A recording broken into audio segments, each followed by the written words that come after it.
সুজনদাকে জিজ্ঞেস করবো, দাদা এই জমিতে এসে কেমন লাগছে আর ভূ অস্ত্র দিয়ে কি বুঝতে পারছে? ভূ অস্ত্র দিয়ে আমি খুব ভালো বুঝতে পারছি, আমার মাটি মানে জল দিলে আচ্ছা একদম মানে নরম হয়ে যায়, কিন্তু আচ্ছা। যেই শুকাই হুম। একদম শক্ত হয়ে যায়, এই কিন্তু সেটা হয়নি।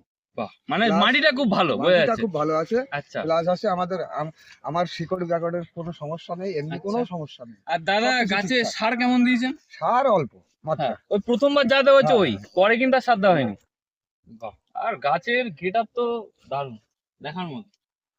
গাছও ফুলও ফুটেছে অসাধারণ।